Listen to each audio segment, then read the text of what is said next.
지난주에 이어서 하나님과 동행하기 두 번째 시간입니다.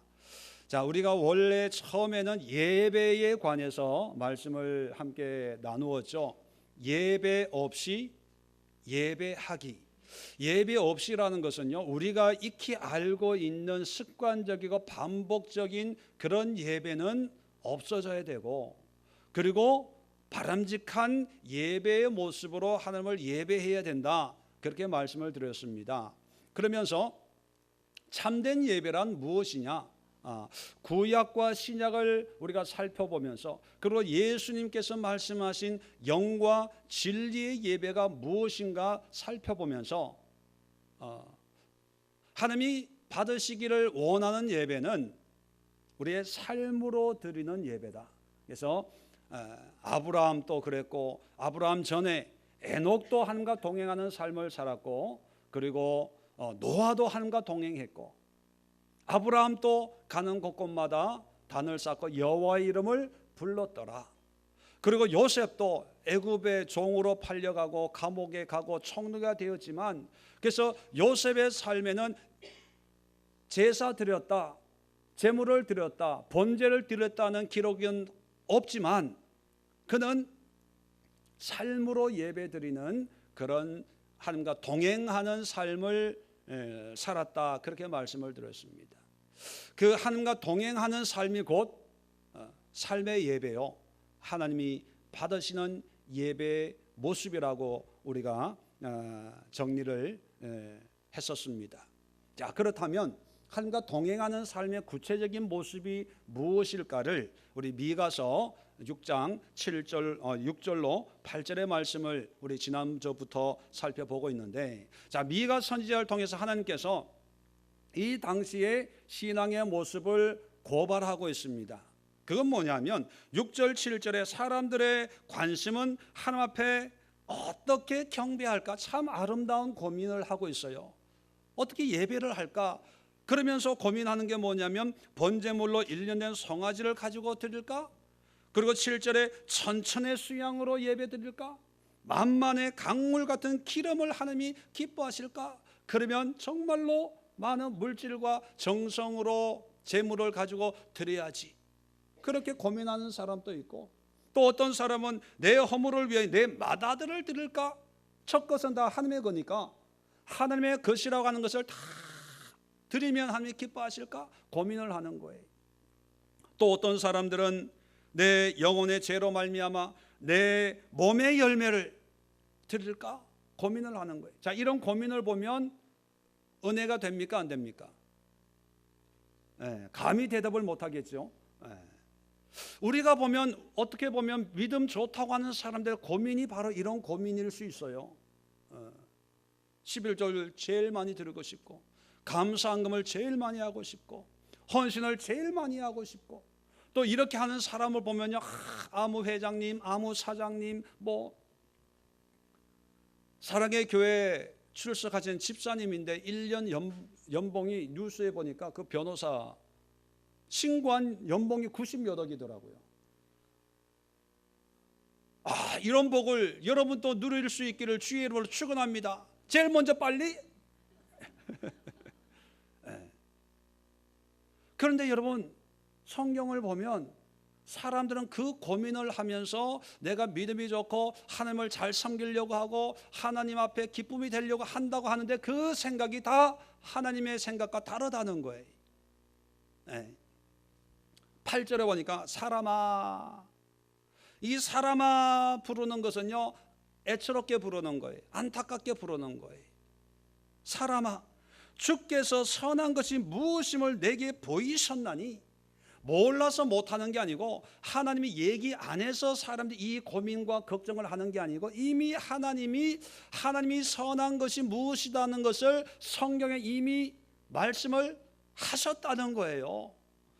그렇게 여호와께서 내게 구하시는 것은 오직 정의를 행하며 인자를 사랑하며 겸손하게 내 하나님과 함께 행하는 것이 아니냐. 이것은 하나님이 말 안 한 게 아니고, 너희들이 모르는 게 아니고 다 알고 보이고 가르쳤는데 왜 엉뚱한 고민을 하냐는 거예요. 왜 엉뚱한 거 가지고 염려하고 또 엉뚱한 것으로 하나님을 기쁘시게 하려고 그렇게 애를 쓰냐는 거예요. 자, 그 하나님이 원하시는 것, 구하시는 것, 그리고 하나님께서 선하게 여기시는 것이 천천의 수양이나 만만의 강물 같은 기름이나 아들이나 첫것이나 내 몸의 열매 이런 것이 아니고, 우리 지난주에 첫 번째 하나님이 기뻐하시는 하나님의 동행하는 삶의 모습, 첫 번째가 공의와 정의를 행하는 것이다 말씀을 드렸습니다. 여기에 대한 설명은 지난주 설교를 참고하시고 오늘은 그 두 번째와 세 번째를 말씀을 드리려고 합니다. 자, 두 번째는 뭐냐면 인자를 사랑하며, 자, 인자를 사랑해야 된다는 거예요. 자, 숙자 동생 인자를 얘기하는 게 아니고요. 성경에는 인자가 두 종류가 나옵니다. Man, Son of Man. 예수님께서 인자가 온 것은 그런 어떤 하나님의 사람, 구약에는 하나님의 사람을 지칭하고 신약에는 예수님을 지칭하는 그리스도요 메시아로 오신 하나님의 사람, 하나님의 종, 우리의 메시아를 지칭하는 그런 명칭이 있는데, 그런데 오늘 성경이 기록하고 있는 이 인자는 그것이 아니고 헤세드라고 하는 히브리 말로 되어진 인자, 우리 번역에는 은혜, 자비, 긍휼, 인해 또는 사랑 여러 가지로 번역이 되는 그런 단어가 바로 헤세드입니다. 그래서 하나님과 동행하고 또 삶의 예배를 드리고 하나님이 찾고 구하는 것은 인자를, 하나님의 자비와 긍휼을 사랑하는 것이다. 자, 그렇다면 인자를 사랑한다는 의미가 뭐냐 하는 것이 중요하죠. 그래서 얼핏 생각하면요, 하나님의 사랑을 구하고 긍휼을 사랑하고 하나님의 인애를 사랑해야 된다라고 결론을 내릴 수 있는데, 여러분, 인자 또는 인애라고 하는 것은 하나님의 성품을 얘기해요. 하나님의 모습을 묘사하고 있는 단어가 인자입니다. 그래서 인자라고 하는 것은 뭐냐면 하나님의 그런 성품이 있는데 그 성품만 좋아하는 게 아니라, 인자를 사랑한다는 것은요 하나님의 전부를 사랑한다는 의미예요. 우리가 결혼식을 마치면 하이라이트가 뭡니까? 이제 성혼을 선포하고 따로따로 입장했던 이 신랑 신부가 이제 손을 맞잡고 같이 걸어가요. 이제 남은 생애를 함께 동행하는 삶을 살겠습니다. 그런 어떤 상징적인 행진을 함으로 이제 부부로서의 첫 걸음을 이제 시작을 하죠. 자, 같이 행진을 할 때 신랑이나 신부가 배우자를 보면서 이 사람은 돈을 많이 버니까 나는 이제 앞으로 함께 할 거야. 이 사람은 이쁘니까 앞으로 함께 할 거야. 이렇게 생각하고 행진하는 사람은 없을 거예요. 물론 이쁘고 돈도 잘 벌고 멋있고 건강하고 하지만 내가 이 사람을 나의 배우자로 택한 것은 모든 것이 내 마음에 들고 또 모든 것을 인정하기 때문에 내가 부부가 되겠다고 하는 그런 고백이 있는 거거든요. 우리가 하나님을 사랑할 때 하나님의 어떤 능력적인 면, 하나님의 어떤 풍성한 면, 하나님의 치료하시는 은혜, 하나님께서 베푸신 어떤 특별한 나에게 필요한 어떤 한 요소만을 가지고 그것을 기대함으로 하나님을 섬기고 예배한다고 하는 것은 하나님이 원치 않는 거예요. 사람들 그렇잖아요. 부부가 살면서 이 사람은 나의 경제력만 보고 나의 아내가 됐어, 나의 남편이 됐어, 그러면 어떻게 한 부부의 삶을 살 수 있겠습니까? 겉으로 보기엔 부부지만 이미 부부가 아닌 것이죠. 하나님도 마찬가지입니다. 나를 사랑해라 했을 때 내가 인간 입장에서 필요한 한 부분을 사랑하는 것이 아니라 인자를 사랑한다는 것은요 하나님의 전부를 사랑하는 거예요. 호세아 6장 6절에는 이런 말씀이 있습니다. 나는 인애를 원하고 제사를 원하지 아니하며. 인애를 원하고 제사를 원하지 않는다. 이 말을 또 반복해서 바꾸어서 얘기합니다. 번제보다 하나님을 아는 것을 원한다. 똑같은 의미를 반복하고 있어요. 자, 제사와 번제는 같은 의미예요. 그렇다면 인애를 원한다는 말과 하나님을 아는 것을 원한다는 말이 같이 병행을 이루는 이 의미입니다. 제사가 번제라면 인애를 원한다는 것은 뭐냐면 하나님을 아는 거예요. 하나님을 아는 거라는 것은 하나님의 전부를 경험하고 체험하기를 원한다는 거죠. 그렇다면 인애를 사랑하라, 이 얘기는 뭐냐면 나를 사랑해 주기를 바래, 그거예요. 그래서 이 하나님을 사랑하고 인자를 사랑한다는 것은 뭐냐면 구체적으로 우리의 실생활에 내 환경과 상황과 처지가 어떠하든지 간에 나는 항상 하나님만을 선택하고 하나님만을 찾고 하나님만을 신뢰합니다. 이 고백이 인자를 사랑하는 고백이에요. 성경에 보면 지혜서라고 하는 것이 5권이 있습니다. 뭐가 있나요? 처음에 지혜서, 욥기, 시편, 잠언, 전도, 아가. 이 지혜서를 이제 5권을 그렇게 부르죠. 왜 지혜서라고 하냐, 지혜 문학이라고 하냐면 이 5권의 핵심 주제가 물론 성경의 전체 주제가 다 똑같지만 특별히 이 5권의 핵심 주제가 뭐냐면 사람의 지혜를 말하는데 그 지혜가 뭐냐면 바로 하나님을 아는 거라는 거예요. 이게 지혜서의 주제예요. 그러면 우리 5권의 지혜서를 해석할 때 해석하는 방법이 항상 이 주제에서 해석이 이루어져야 됩니다. 자, 예를 들면 욥기의 주제가 뭘까요? 고난 가운데서 갑절의 축복을 받는 비결? 아니에요. 질병에서 고침을 받는 비결? 나를 버리고 도망간 그 여자의 귀를 확 꺾는 방법? 잃어버린 재산을 다시 회복하는 방법? 이거 아니에요. 욥기서 1장의 시작을 어떻게 합니까? 물론 욥기의 1장의 모양을 설명하고 있지만 2장부터 사단이 하나님 앞에 대화하는 장면이 시작이 돼요. 야, 하나님이 욥을 자랑하는 거예요. 야, 욥 같은 의인이 없다. 욥 봐라. 그랬더니 사단이 뭐라 그래요? 아이고, 하나님 별소리 다 하시네. 하나님이 그렇게 복을 주니까 욥이 하나님을 섬기지. 예? 하나님이 저에게 화를 줘보세요. 욥이 하나님을 섬기나? 그러니까 그래? 그의 몸에는 손대지 말고 네 마음대로 한번 해봐라.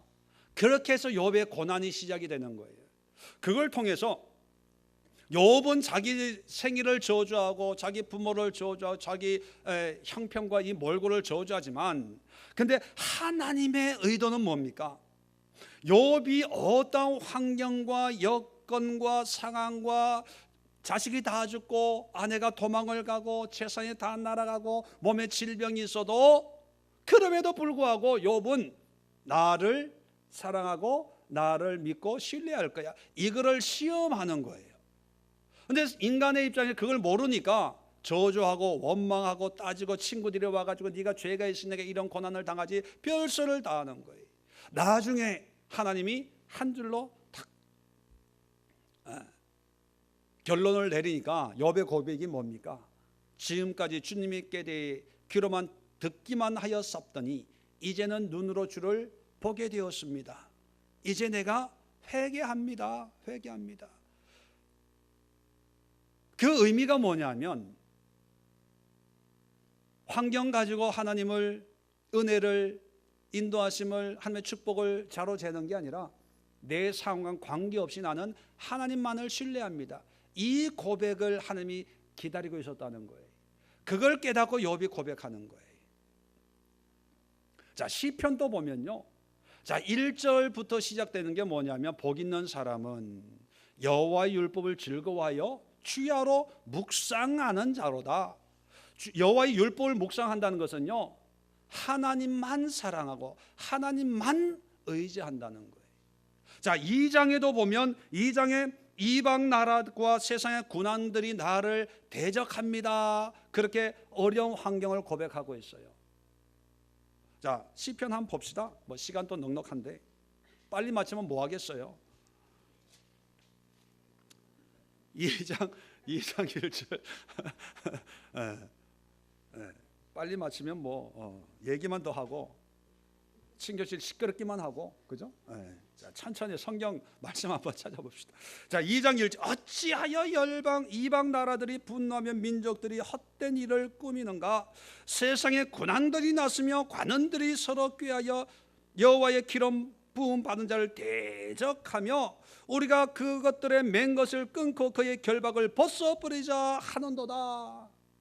이 세상의 불의와 비리와 그런 대적의 모습을 고백하고 있는데 그 끝은 뭡니까? 12절에 그렇지만 저들이 그렇게 난리 법석을 치지만 그의 아들에게 입맞추라. 그렇지 아니면 진노하심으로 너희가 길에서 망하리니 그의 진노가 급하심이라.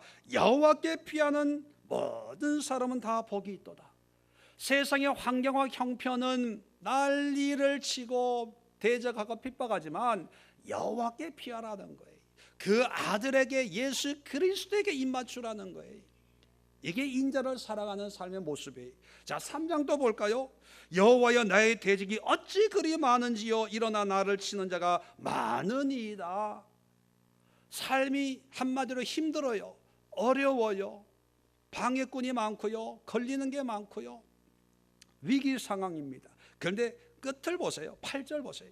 구원은 여호와께 있사오니 주의 복을 주의 백성에게 내리소서. 그럼에도 불구하고 하나님만이 나의 구원이고 나의 복입니다. 나의 피난처입니다. 자, 4절 또 볼까요? 4장 또 볼까요?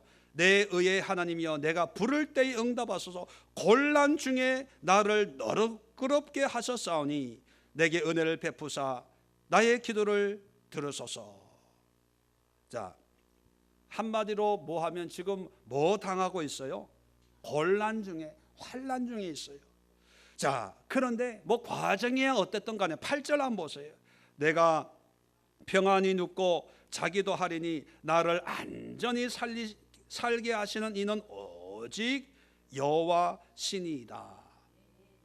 이 환경이 어떻든 간에 오직 여호와 하나님만을 사랑하고 하나님만을 의지하겠다는 거예요. 이게 인자를 사랑하는 거예요. 뭐 5장 또 한번 볼까요?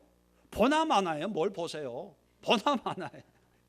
42장 1절 우리가 잘 아는 하나님이여 사슴이 시냇물을 찾기에 갈급함같이 내 영혼이 주를 찾기에 갈급하나이다. 뭡니까? 환난과 역경과 고난이 있지만 세상의 도움으로 만족하려고 하는 게 아니라 사슴이 시냇물을 찾는 것처럼 주님의 은혜를, 하나님의 인자를, 하나님의 긍휼을 찾습니다. 왜요? 하나님만이 나의 안식처이기 때문에. 시편 84장 10절에 주의 궁정에서 한날이 다른 곳에서의 첫날보다 나은즉 악인의 장막에 사는 것보다 내 하나님의 성전 문지기로 있는 것이 좋사오니. 뭡니까? 세상의 부귀영화보다는 초라하지만 짧은 인생이지만 하나님의 성전의 문지기, 다시 말해 하나님과 함께하는 삶이 더 가치 있다는 거예요. 이게 인자를 사랑하는 그런 삶의 고백이에요. 150편 끝을 보면요, 결론이에요. 제일 끝을 뭐라고 이 시편을 끝을 맺고 있냐면 호흡이 있는 자마다 여호와를 찬양할지어다. 할렐루야. 이 얘기는 뭐냐면요, 인생이 어려워, 사업이 어려워, 건강에 문제가 있어, 자녀의 문제가 있어, 이런 거 필요 없다는 거예요. 다 핑계고 염려고 욕심이고 그냥 걱정하는 거고, 그 모든 문제 환경의 모양과 모습이 어떠하든지 간에 하나님이 원하시고, 그리고 우리가 안전하게 거할 수 있는 것은 뭐냐면 하나님을 찬양해라. 할렐루야. 하나님을 인정하라는 거예요. 하나님만을 사랑하라는 거예요. 하나님이 여러분의 삶에 간섭하시면 해결된다는 거예요. 그 인자이신 하나님이 우리에게 임하면 또 간섭하시면 그 나머지는 우리의 모양과 모습은 별로 중요한 게 아니라는 거죠. 그래서요, 인자를 사랑한다는 것은 어떤 의미냐면 하나님을 가장 소중하게 여기고 하나님을 가장 가치 있게 여기는 거예요. 아브라함이 조카 롯과 부자가 돼서 헤어질 때 아브라함이 삼촌으로서 권위와 또 권리와 어떤 주장할 수 있는 그런 자격이 있지만 조카 롯에게 네가 우하면 나는 좌하고 네가 좌하면 난 우하리라. 모든 권리를 조카에게 먼저 줘요. 그 이유는 뭐냐면 나는 항상 하나님과 함께 하겠다는 믿음의 고백이 있거든요. 사업을 할 때 이 사업이 잘 될까 저 사업이 잘 될까 그거 가지고 고민할 필요가 없어요. 인자를 사랑하는 삶이 하나님과 동행하는 삶이고 하나님과 동행하는 삶이 삶의 예배자의 삶이라면 우리는 사업이 잘 될까 안 될까를 고민하는 것이 아니라 어디에 하나님의 뜻이 있는가, 어느 길이 하나님이 원하는 길인가, 그것만을 찾으면 돼요. 또 우리 삶 속에 고민을 하고 염려를 하고 이 길인가 저 길인가 이 분야인가 저 분야인가 뭐 갈등이 많잖아요. 그런데 인자를 사랑하는 삶의 특징은 뭐냐면 갈등하지 않아요. 어떤 면에서는 정답을 알고 사는 사람들의 그 정답은 항상 뭐다? 정답은 뭐다? 하나님이거든요. 하나님. 하나님의 은혜가, 하나님의 뜻이, 하나님의 말씀이, 하나님의 영광이 있는 곳으로 가면 돼요. 비록 내 눈에는 좁은 길이고 험악한 길이고 골짜기 길 같더라도 그 길로 가는 것이 생명의 길이거든요. 그러니까 여러분, 인자를 사랑하는 삶이 하나님과 동행하는 삶인데 하나님과 동행하면 걱정이 많을까요? 단순해질까요? 단순해져요. 고린도후서 12장에 보면 바울이 자신의 육신의 가시 때문에 3번 기도하는 장면이 나옵니다. 그러다가 9절 이하에 하나님의 말씀이 그에게 임해요. 내게 이르시기를 내 은혜가 내게 족하도다. 이는 내 능력이 약한 데서 온전하여 짐이라 하신지라. 그러므로 도리어 크게 기뻐함으로 나의 여러 약한 것들에 대하여 자랑하리니 이는 그리스도의 능력이 내게 머물게 하려 함이라. 그러므로 내가 그리스도를 위하여 약한 것들과 능력과 궁핍과 박해와 공고를 기뻐하노니 이는 내가 약한 그때에 강함이라. 자, 이 말씀 여러분 잘 아실 거예요. 자, 바울에게는 질병이 있습니다. 이 질병이 너무 고통스럽고 힘들어서 기도를 한 거예요. 고쳐달라고요. 왜? 고침 받으면 더 열심히 더 편하게 사역할 수 있잖아요. 몇 배의 그런 분량을 감당할 수 있는. 그래서 아마 바울이 뭐 모르긴 해도 건강했으면 아마 대한민국까지 와서 복음을 전하지 않았을까. 그럼 이 아시아의 어떤 역사가 뒤바뀌었지 않았을까. 저 혼자 그런 생각을 해봅니다. 그런데 그래서 정말 중요한 문제였거든요. 간절히 기도했습니다. 그런데 하나님의 응답이 뭐냐면 내 은혜가 네게 족하다. 그리고 너의 그 약한 데서 내 능력이, 바울의 능력이 아니에요, 하나님의 능력이 온전하여 짐이라 그러는 거예요. 자, 그랬을 때 바울은 2가지 갈등이 생겨요. 첫 번째는 뭐예요? 하나님의 은혜가 있고 하나님의 능력이 온전하여 진다고 하더라도 나는 건강하고 싶어요. 그죠? 그게 사람이잖아요. 일단 건강하고 주님의 은혜가 임하고 주님의 능력이 임하면 더 좋지 않을까요? 일단은 고쳐주세요. 일단은 너무 힘들어요. 그런 마음이 있어요. 2번째는 뭐예요? 그래?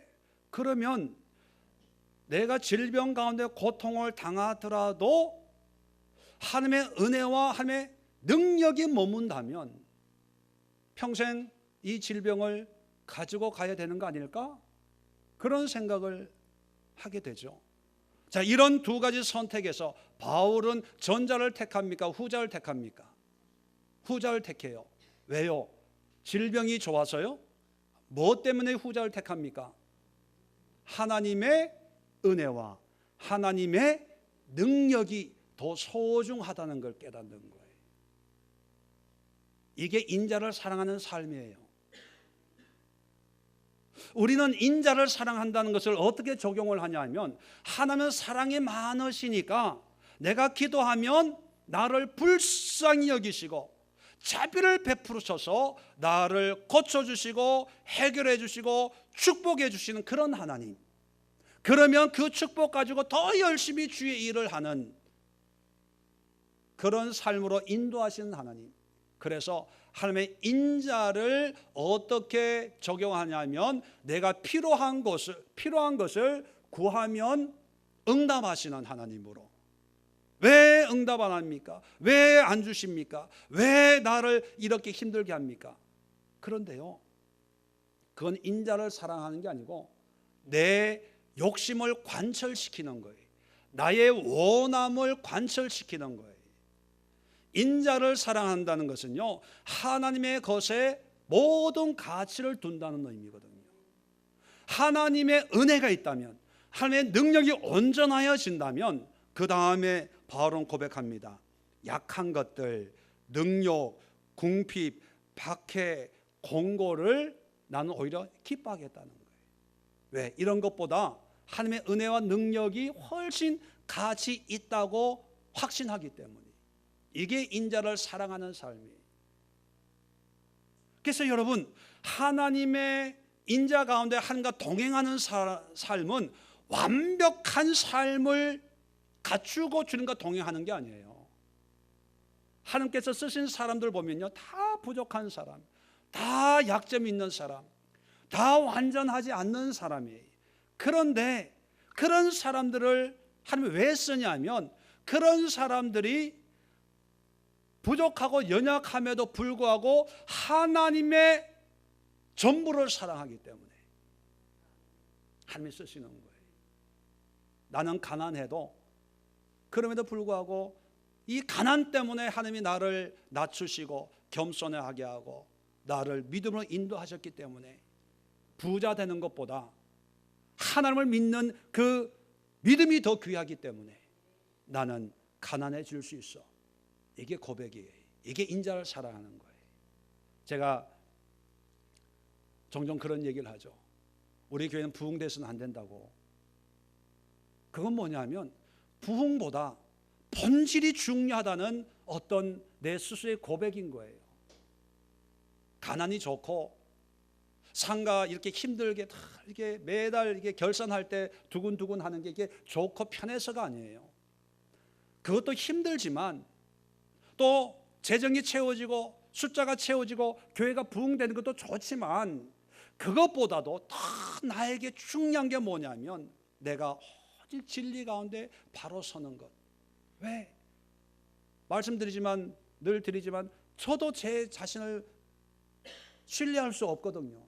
조금 편하고 조금 이름이 나고 조금 사람들이 존경하고 따르면 언제 모르게 이게 타락하고 교만하고 오만방자할지 나도 내 자신을 인정을 못해요. 그런 연약함이 있기 때문에 어찌하든지 하나님의 은혜가 중요하고 말씀이 중요하고 주의 뜻 가운데 사는 것이 중요하다고 하는 그런 고백이고 강조해서 드리는 말씀들이거든요. 또 어떤 경우에는 질병이 있는 거 그대로 가지고 계세요. 가난한 거 그대로 가지고 계세요. 뭐 이렇게 얘기할 때도 있어요. 근데 여러분 오해하지 마세요. 목사님은 내가 여전히 가난한 걸 좋아하나? 내가 고통 가운데 신음하는 걸 좋아하나? 내 마음도 모르고. 이렇게 오해하지 마시고요. 반어법입니다. 반어법.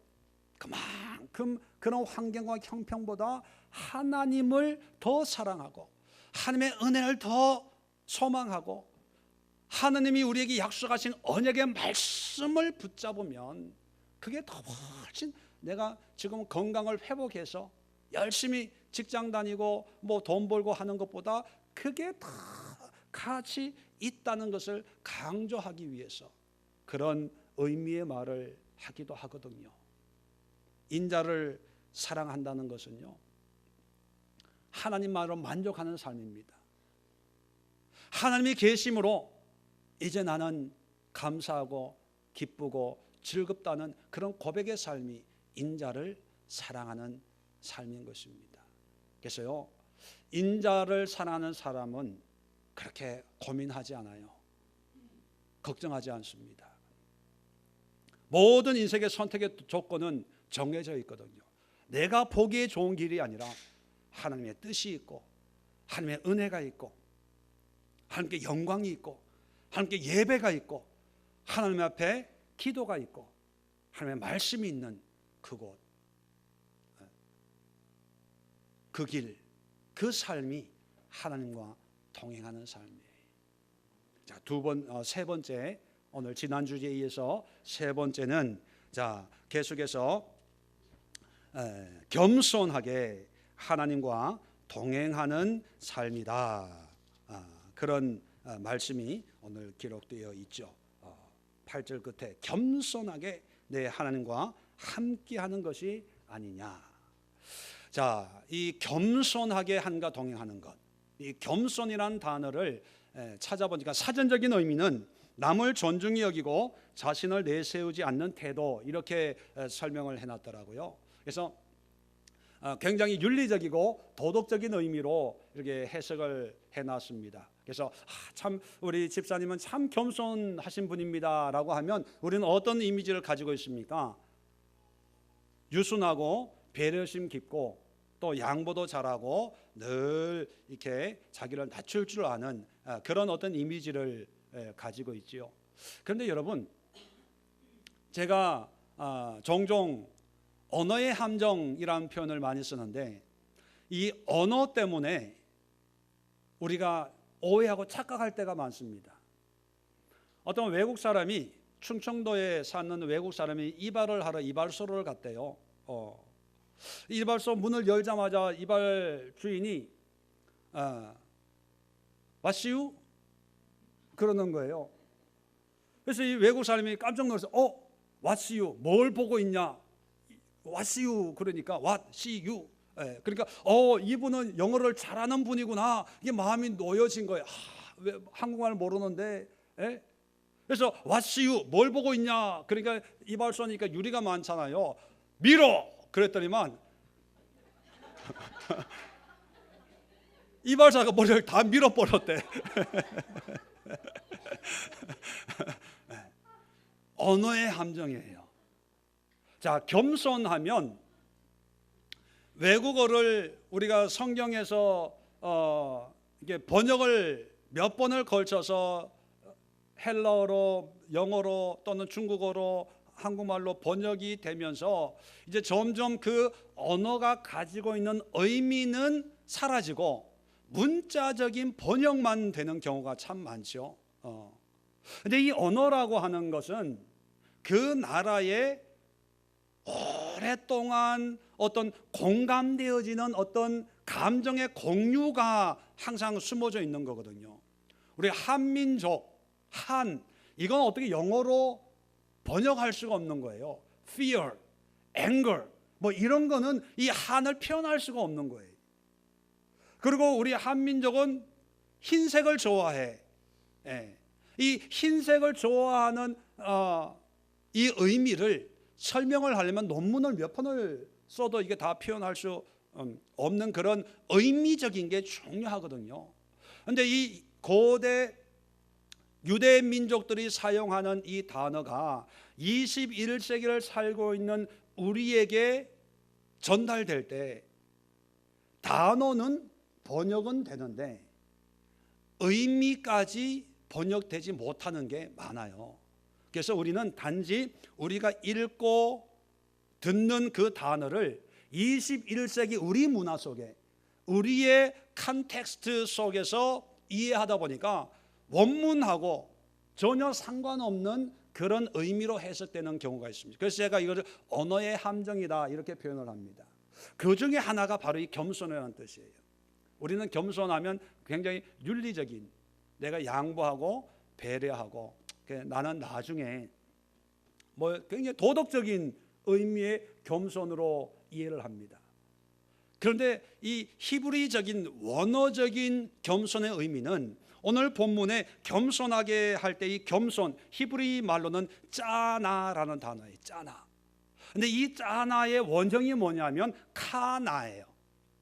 이 카나라는 단어는 낮춘다, 무릎을 꿇는다, 정복한다, 복종한다, 뭐 이런 뜻이에요. 그래서 이 카나 또는 짜나가 사용되어지는 그런 분위기가 어떤 분위기냐면 전쟁에서 승리자가 패배한 사람을 다스리는 어떤 모습입니다.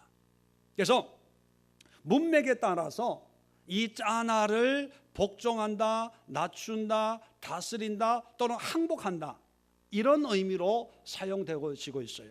자, 몇 가지만 설명을 드리면 레위기 26장 41절에 보면 나도 그들에게 대항하여 내가 그들을 그들의 원수들의 땅에서 끌어갔음을 깨닫고 그 할례 받지 아니한 그들의 마음이 낮아져서 마음이 낮아졌다 카나예요. 자, 원수들의 땅에 끌려갔다. 그럼 포로가 됐다는 거죠. 포로의 모습으로 마음이 낮아진 거예요.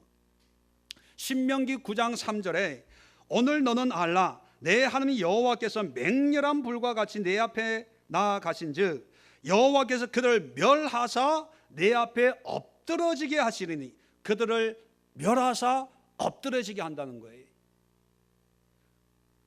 카나인데 이건 뭐냐면 전쟁을 해서 싸워서 이겨서 포로 병처럼 엎드러지게 한다는 거예요. 자, 사무엘상 7장 17절 이에 블레셋 사람들이 굴복하여 전쟁을 해서 패한 거예요. 그것을 굴복하여 카나예요. 카나인데 여기서는 낮추어서 그렇게 표현한 게 아니고 전혀 전쟁이니까 굴복이라는 표현을 써요. 그래서 그들이 이스라엘 지역 안에 들어오지 못하였으며, 자, 역대상 17장 10절에는 전에 내가 사사에게 명령하여 내 백성 이스라엘을 다스리는 때와 같이 아니하게 하고 또 내 모든 대적으로 내게 복종하게 하리라. 복종, 원어는 카나예요. 근데 복종, 굴복하게 한다는 거예요. 순종하게 한다는 거예요. 역대하 7장 14절 여러분 잘 아시는 우리 또 임권사님이 기도 가운데 인용을 한 내 이름으로 일컫는 내 백성이 그의 악한 길에서 스스로 낮추고 카나예요. 옛날 번역에는 겸비하면 겸손히 낮추면, 그런데 원어는 카나예요. 낮추는 거예요. 내 얼굴을 찾으면 내가 하늘에서 듣고 그들의 죄를 사하고 땅을 고치겠다. 카나하면. 자, 역대하 12장 7절에 여호와께서 그들이 스스로 겸비함을 보신지라. 겸비함, 여기는 굴복한다, 순종한다는 이 카나의 뜻을 겸비 이렇게 번역을 했어요. 자, 그러면 카나 또는 짜나, 오늘 8절이 얘기하는 이 겸손은 그저 겸양지덕, 배려하고 양보하고 내가 조금 참고 손해보는 정도가 아니고 뭐 하는 거예요? 완전히 굴복하고 순종하는 거예요. 노예가 되는 거예요. 그래서 이 겸손은요, 우리의 어떤 겸손의 의미는 아유 목사님 뭐 이런 걸 다 아유 괜찮아요 뭐 이건데, 원어적인 의미는요, 옛날에는 전쟁에서 패하면 승리한 장군이 죽이기도 하고 살리기도 하고, 살리면 노예예요. 노예라는 것은 뭐냐면 죽으면 죽을 신용도 하고 짐승하고 다루는 게 하나가 있는데 말하는 짐승이다 라고 할 정도로 철저하게 주인의 뜻에 복종하는 것이 바로 포로들이거든요. 종들이거든요. 그것이 뭐냐면 카나예요. 카나. 그게 겸손이에요. 그러니까 우리의 겸손하고 성경의 겸손하고 같아요, 틀려요? 틀려요. 근데 사람들은 우리식으로 겸손하게 신앙생활하고 또 하나님과의 관계를 그런 식으로 생각을 하는 경우가 있습니다. 물론 사람과 사람 관계에서는 우리가 생각하는 그런 배려나 양보나 겸손한 지덕이 필요하죠. 근데 지금 하나님과 동행한다는 얘기는 뭐냐면 하나님과 우리와의 관계, 신앙생활에서의 하나님과의 관계를 얘기하는 거예요. 자, 그렇다면 겸손이 하나님과 동행하는 것이 아니냐라고 한다면 하나님 앞에 절대적으로 순종하는 삶을 요구하는 거예요. 뒤로 빼는 게 아니고 한번 생각해 볼게요. 제가 해도 될까요? 이게 좀 살짝 이게 그런 거 있잖아요. 밀당하듯이 그러면서 겸손의 모양과 모습을 좀 이렇게 표하려고 하는 그런 어떤 인본주의적이고 인간적인 어떤 생각과 감정이 개입될 여지가 전혀 없는 거예요. 하나님의 포로가 되는 거예요. 그래서 하라면 하고 말라면 마는 거예요. 그게 성경이 얘기하는 겸손입니다. 자, 구약만 그러냐? 신약에 오면 예수님도 겸손에 대해서 우리에게 말씀을 하고 있습니다. 자, 예수님은 겸손한 분입니까? 아닙니까? 사람들과의 사이에서 겸손했어요? 안 겸손했어요? 사람들 사이에서는요, 안 겸손한 분이에요. 여러분, 머리가 허옇고 수염 난 그런 나이 많은 바리새인들 대제사장들한테 뭐라고 그랬어요? 독사의 자식들아. 좀 우아하게 성경이 그렇게 표현해서 독사의 자식들아 그랬지, 차마 이 거룩한 죄가 입에 표현을 못하게. 여러분 아직 그 의미. 그리고요, 유월절날 자기가 제사장 지파도 아니고 레위 지파도 아니고 성전에 녹 먹는 사람도 아니고 그런 권위가 있는 사람도 아닌데 가가지고요, 이 장사하는 사람, 돈 바꾸는 사람들 상을 뒤집어 엎어버려요. 다 쫓아내고. 그러니까 나이 든 지극한 연세 드신 교계 지도자 어른들 볼 때 새파랗게 머리 피도 안 마른 젊은 놈이 내세울 학벌도 있는 것도 아니고 사회적 지위도 있는 것도 아니고 와가지고 저 아버지 집이라고 그러면서 등본에 이름도 없는 사람이 이거 겸손하지 않거든요. 그런데 예수님은 뭐라 그래요? 나는 마음이 온유하고 겸손하대요. 자, 이 겸손을 어떻게 해석해야 되냐면 하나님과의 관계에서 겸손하다는 거예요. 그러면 하나님과의 관계에서 겸손의 의미는 뭐 하는 거다? 순종하는 거다. 그러면 성경에 어디 있냐? 자, 마태복음 11장 29절에 나는 마음이 온유하고 겸손하니, 이 겸손을 설명을 해주는 게 나의 멍에를 메고 내게 배우라. 자, 겸손을 얘기하면서 멍에를 얘기해요. 이 멍에는 우리에게는 좀 생소할 수 있지만 당시에는 너무나 익숙한 농기구 중에 하나입니다. 멍에를 매라는 것은 뭐예요? 일을 시키겠다는 거예요. 부리겠다는 거예요. 순종을 의미하는 하나의 상징적인 단어 또는 기구가 멍에예요. 겸손을 얘기하고 나의 멍에를 매라는 것은, 이 겸손은요 철저하게 하나님 앞에 순종하는 거거든요. 복종하는 거거든요. 그 의미가 멍에예요. 멍에.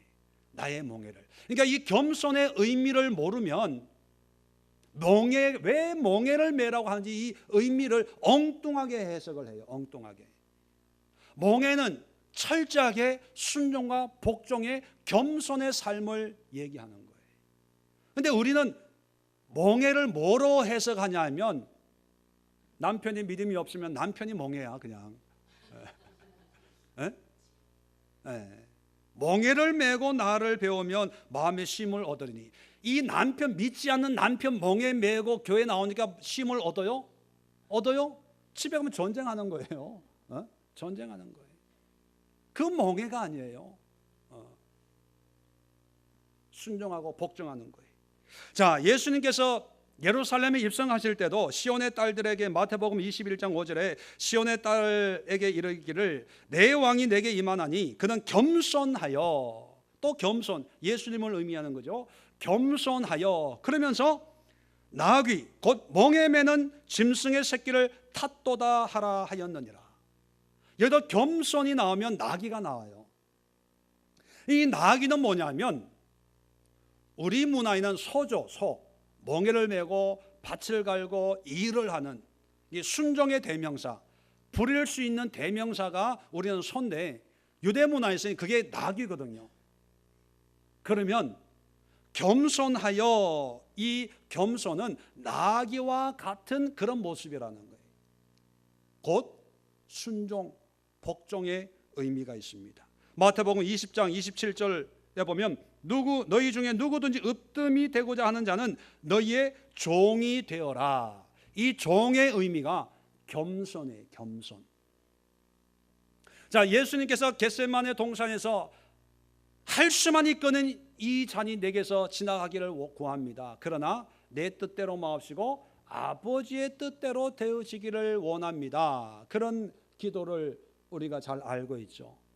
그게 뭐냐면 겸손이에요. 하나님의 뜻에 절대 순종하고 복종하는 그 의미가 겸손입니다. 자, 그러면 오늘 다시 본문으로 돌아가서 겸손하게라고 하는 것은 뭐하게? 복종하며 순종하며 하나님 뜻에 절대적으로 복종하며 너희의 생각을 꺾으며 낮아지며 뭐 이런 의미로 해석이 돼야 돼요. 그러면서 하나님과 함께 행하는 것이 아니냐. 그래서 칼빈은요, 이 겸손을 어떻게 해석을 했냐면 제가 한번 읽어드릴 테니까 잘 들어보세요. 칼빈이 겸손에 대해서 성경이 가는 곳까지 가고 성경이 멈추는 곳에 멈추고 성경이 침묵하는데 침묵하는 것이 겸손이다.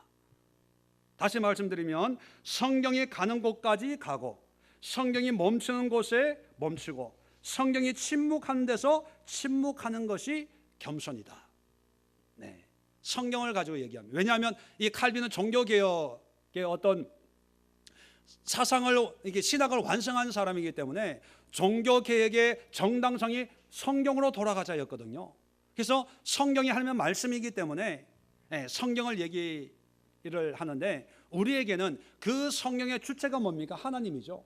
그러니까 우리에게 겸손은 보다 더 구체적으로 실질적으로 하나님이 가라고 하는 곳까지 가고 하나님이 멈추라는 곳에서 멈추고 하나님이 침묵하라는 곳에서 침묵하는 것이 겸손이에요. 한마디로 요약하면 절대적으로 순종하는 것. 그래서 여러분, 삶의 예배라고 하는 것은 그저 가정 예배 한번 드리고 운전하면서 기도 한번 하고 성경 한 줄 펴가지고 성경 봉독 한 절 하고 기도하고 끝나는 그게 그런 삶이 아니고요, 절대적으로 하나님의 뜻에 순종하는 거예요. 구약의 선지자들이 그걸 가르쳤고 또 예수님이 몸소 그러한 삶을 사셨고 모든 믿음의 선배들, 뭐 사도 바울, 또 다윗, 뭐 예외 없이 에녹이 동행했고 노아가 동행했고 요셉이 옥중에서도 감옥에서도 하나님과 함께했다. 그것은 뭐냐면 철저하게 하나님과 동행하는데 어떤 마음으로 동행했냐? 하나님의 뜻에 순종하는 마음으로 동행했다는 거예요. 그런데 우리의 일상으로 적용을 해보면 우리는 하나님의 뜻에 순종하기보다는 내 뜻에 하나님이 순종해 주시기를 더 요구해요. 그게 믿음이고 그게 기도라고 생각을 합니다. 그러다 보니까 내 뜻이 관철이 되면 응답이라고 생각을 해요. 하나님이 들어주셨다는 거예요.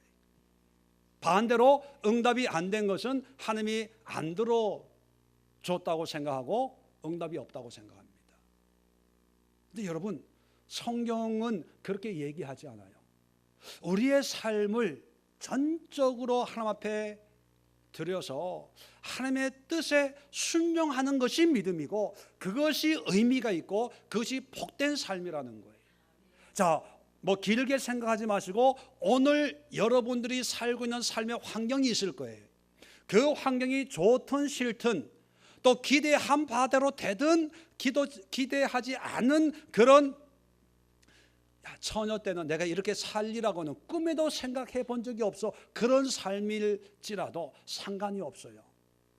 하나님과 동행하는 삶이라고 하는 것은요, 여러분의 그 삶에 절대적으로 하나님의 뜻에 순종하는 거예요. 그 삶의 모양과 모습은 제가 좋다 나쁘다 판단할 수가 없겠습니다. 근데 중요한 것은요, 여러분 속에 예수님이 계시고 성령의 전이 거한다면 여러분의 삶의 모습에 분명히 하나님의 뜻이 있어요. 하나님의 말씀이 있어요. 그 뜻에 일단 순종하세요. 아까도 말씀드렸지만 바울이 육신의 가시 기도했죠. 고쳐달라고. 하나님의 뜻을 모를 때는. 그런데 하나님의 뜻을 깨달았을 때는 그냥 받아들이는 거예요.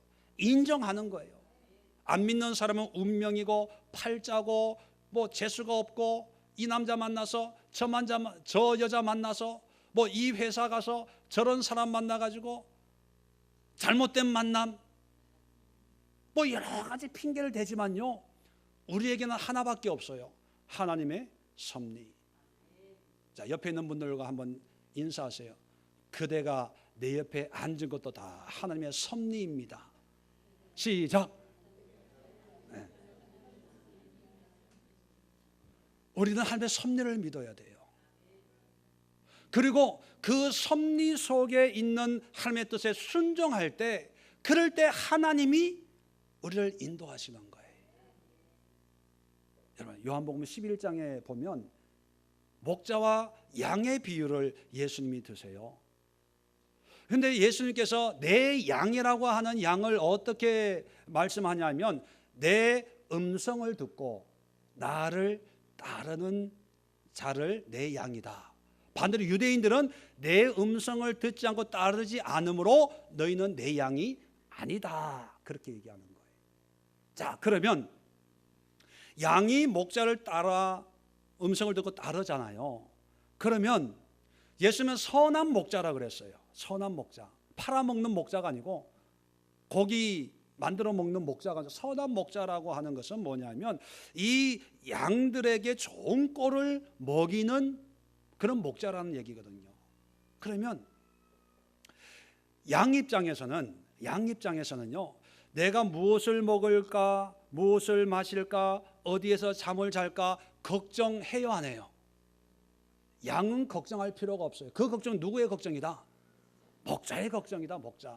목자가 인도한다고 했으니까 양 앞에서 인도하기 때문에 꼴이 있는 곳은 목자가 걱정하고, 물이 있는 곳을 목자가 걱정하고, 해가 떨어지면 잠잘 곳을 목자가 걱정하는 거예요. 양은 걱정을 뭐만 하면 돼요? 목자의 음성만 들으면 돼요. 그리고 음성을 듣고 음성만 듣는 것이 끝나는 게 아니고요. 어떤 양들은 모이라 하는데 안 모이고 혼자 가는 양들이 있어. 그 이리에 밥이 되고 낭떠러지에 떨어져 죽는 거죠. 목자의 음성을 듣고 목자를 따르는 거예요. 이걸 오늘 배운 용어로 표현하면 어떤 양이 되어야 된다? 순종하는 양, 다른 말로 고상하게 표현하면 겸손한 양. 이게 겸손이에요. 우리가 이 겸손을 얼마나 오해하고 신앙생활을 했는지 이제 아시겠죠? 목자의 음성에 따르는 양들이 겸손한 양들이에요. 그 양들의 관심은요, 목자의 음성을 듣고 그게 순종하면 나머지는 목자가 다 인도하는 거예요. 이게 사업하는 방법이고요, 이게 공부하는 방법이고요, 이게 취업하는 방법이고요, 이게 목회하는 방법이고요, 이게 가정생활하는 방법이고요. 아멘, 절대로 안 하셔. 자, 이게 사업하는 방법이고요, 이게 결혼하는 방법이고요, 이게 직장을 구하는 방법이고요. 신앙생활 하는 게 힘들어요? 간단해요? 평소 하던 대로. 믿음 생활 하는 게 어려워요? 쉬워요?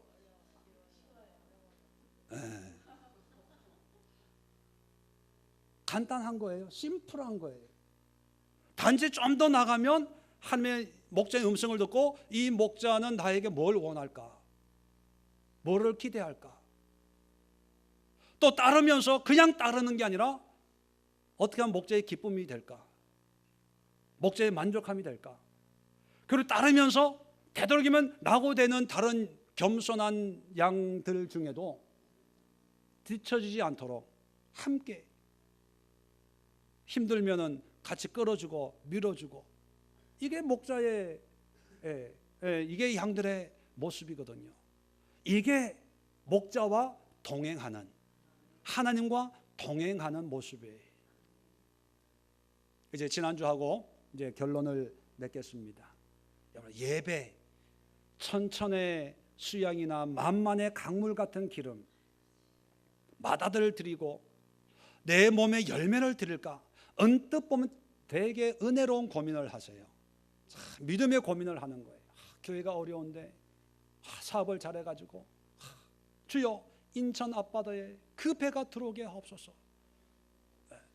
배만 들어오면, 요즘 조선업이 어려워서 배가 늦게 들어오나 봐요. 이 교회를 세우고 또 뭐 선교도 해야 되고, 근데 참 은혜로운 고민을 하세요. 또 교회 일꾼이 없는데 주여 내가 교회 일꾼이 되어서 교회를 세우고, 참 고민을 하는데 참 은혜로운 고민을 하세요. 그런데요, 하나님 보시기에는 전혀 관계없다는 거예요. 전혀 관계없다는 거예요. 내가 원하는 게 예수의 교회 안에서 드려지고 교회를 세우고 선교하고 전도하고, 이것만을 내가 너를 통해서 원하는 게 아니고, 나는 너의 삶의 선한 목자가 되고, 너의 삶에 너와 동행하고, 너의 삶에서 공의와 정의를 행하고, 너의 삶에서 나는 너의 전부가 되어지기를 바래. 이게 하나님이 원하는 거거든요. 그게 안 되면서 교회에서 그렇게 내가 뭔가 하려고 할 때, 교회는 좋아요. 담임 목사 입장에서는 좋죠. 왜 미워하겠어요? 잘한다. 집사님이, 권사님이, 장로님이 오른팔이고 왼팔이고, 팔이 2개밖에 없는 게 안타까워. 한 10개 있으면 권사님, 집사님, 박 집사님, 최 집사님, 이 집사님 막 칭찬하고 세우고 뭐. 그런데 정작 하나님은 그걸 선하게 안 여기시는 거예요. 사람아, 이걸요, 여러분의 이름을 한번 넣어가지고 아무개야, 주께서 선한 것이 무엇임을 내게 보이지 않았냐? 그 선한 게 뭐예요? 선한 게 담임 목사 좋고 교회 재정이 늘어나고 교회 숫자가 늘어나고, 세상에서 교회 좋은 건물 세워가지고, 야, 이 교회 처음엔 철학의 상계에서 시작했는데 야, 몇 년 만에 부흥해가지고 10,000명이 됐네. 와, 목사 능력 있네. 이거를 하나님이 선하게 보는 게 아니라는 거예요. 그렇다고 해서요, 여러분, 모든 큰 이게 그런 게 다 나쁘다는 게 아니에요. 중요한 게 있다. 중요한 게 본질이 있다는 거예요. 그건 뭐냐면 공의와 정의를 행하는 삶이에요. 공의와 정의.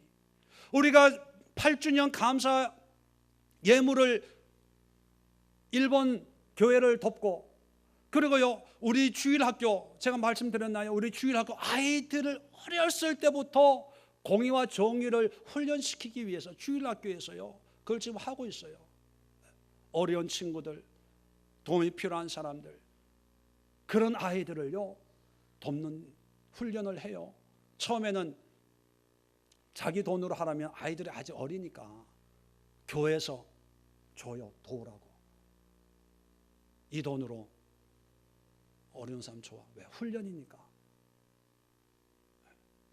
교회에서 기도만 시키고 예배만 드리고 성경 구절 달달 암송하고, 그것만 가지고 이 세상을 싸워서 이겨나갈 수가 없어요. 어릴 때까지는 순종을 해요. 겸손하게 교회 오죠. 대학만 가보세요. 그 겸손이 오만방자함으로 교회에서는 이랬는데 살아보니까 아니네. 절에 가면 다 지옥 가는 줄 알았다면 절에 가는 사람이 더 잘 먹고 더 잘 살아. 공부 더 잘해. 교회 안 나가도 벼락이 쳐도 그냥 나하고는 상관이 없어. 하나씩 하나씩 세상의 미혹에 넘어가는 거예요. 세상과 싸울 수 있는 것은 하나님과 동행하는 삶의 예배입니다. 그래서 여러분, 우리 교회도 그렇게 돼야 되지만 여러분의 삶도 세 가지 삶의 예배를 드리는 방법, 그것이 하나님과 동행하는 건데 어떻게 동행해야 되냐? 공의와 정의를 행하세요. 내 자식, 내 거, 내 가정, 내 집안 일은 중요하고요. 남은 신경 안 쓴다. 이거 공의와 정의가 없는 거예요. 그렇다고 내 집안 신경 안 쓰고 남만 퍼다 준다. 이것도 문제가 있지만 중요한 것은요, 공의, 하나님과 나와의 관계, 하나님이 나에게 감동을 주실 때 그 정의를 행하는 삶이 되어야 되고, 인자를 사랑한다는 것은요, 하나님을 가장 가치 있게 여긴다는 거예요. 세상의 어떤 것보다 하나님이 나에게 소중하고 하나님의 은혜가 귀하고 하나님의 믿음이 귀하고, 그래서요, 옛날에 제 경우를 보면 처음에 신앙생활 할 때는요, 죄를 져도 회개하면 되지 뭐, 죄 짓고 회개하고 죄 짓고 회개하고 했더랬어요. 저희 교회는 기도원이 있어가지고, 미국에 있는 기도원이 있어서 한 달에 한 번 금식 기도를 정기적으로 몇 차, 1차, 2차, 99차 뭐 이렇게 했거든요. 그러면 죄를 안 질 수가 없고, 그때 뭐 사업도 하고 가게도 하고 하니까, 그래서 한 달에 한 번 퉁치는 거예요. 그런데 나중에 하나님의 은혜를 깨닫고 보니까 죄를 짓는 게 힘들어지는 이유가 뭐냐면, 죄 지을 수 있는 짓기는 쉽지만 나중에 이 은혜를 회복하기가 힘들어요. 처음부터 다시 해야 돼. 하나님 죄송합니다, 용서해 주세요, 예수의 이름으로 기도합니다, 이걸로 가지고 안 되고요, 내 이 신앙 양심에서 계속 너가 죄 지은 게 그냥 단순하게 죄 졌냐, 뭐 이 속에서 말씀하는 그 성령의 탄식 소리에 나중에는 죄 짓고 싶어도요, 뭐 때문에 안 짓냐면 처음부터 다시 회개할 게 힘들어가지고 아예 안 짓는 거예요. 왜? 죄를 지음으로 나의 잠깐의 쾌락보다 하나님의 은혜가 더 의미 있다는 것을 점점 더 깨닫게 되다 보니까 하나님의 은혜를 더 소중하게 여기고, 하나님의 은혜를 위해서는 내가 손해보는 거예요. 물질 좀 빼앗겨도, 내가 좀 억울한 소리 들어도, 내가 좀 손해가 돼도 하나님 앞에 이 죄를 안 짓고 하나님의 은혜를 유지하기 위해서 내가 손해를 기쁨으로 보게 되더라고요. 마지막으로 겸손하세요. 순종하세요. 하루아침에 순종의 삶이 되지 않습니다. 자, 오늘부터요, 이제 월요일부터 어떻게 순종의 삶을 사냐 하면, 항상 순종하고 항상 주의 음성을 듣고 따르면 뭐 그런 분들은 뭐 예배고, 잘 안 된다 하시는 분들은 하루에 일어나서 기도할 때, 뭐 마음으로 기도하시든지 그건 여러분 형편대로 하시고, 기도할 때 이렇게 한번 기도하세요. 하나님, 아직 믿음이 없어서 전적으로 주님과 순종하는 삶은 살지 못하지만, 하나님, 오늘 하루를 통해서 하나님이 주시는 그런 음성에, 주님의 뜻에 한 번이라도 또는 한 가지라도 순종하는 하루가 되게 하옵소서. 한 가지만 순종해 보세요. 기도함 가운데. 그래서 문득 관계가 안 좋은 그런 사람이 있는데, 이분에게 내가 먼저 전화를 한 통화 해야 되겠다는 감동이 오면, 하나님, 정말 전화하기 싫은데 하나님의 뜻에 순종해서 겸손하게 전화통을 들겠습니다. 그리고 전화해서 그냥 은혜로운 몇 마디 하세요. 또 어떤 사람에게 정말 하기 싫은데 저 사람에게 오늘 정심을 한번 대접하고 싶다. 300원짜리 자판기 커피 한 잔 대접하고 싶다. 그럴 때 하나님 주의 뜻에 순종해서 내가 이 사람에게 커피 한 잔 사겠습니다. 식사 한번 하겠습니다.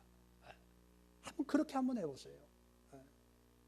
작은 것부터 큰 것까지. 그게 우리는 별거 아닌 것처럼 보이지만요, 그게 하나님 앞에 겸손하게 하나님과 동행하는 삶인 줄로 믿습니다. 기도하겠습니다. 하나님 아버지, 오늘 말씀을 통해서 정말 하나님과 동행한다는 삶의 모습, 그리고 삶의 예배를 드리는 구체적인 인생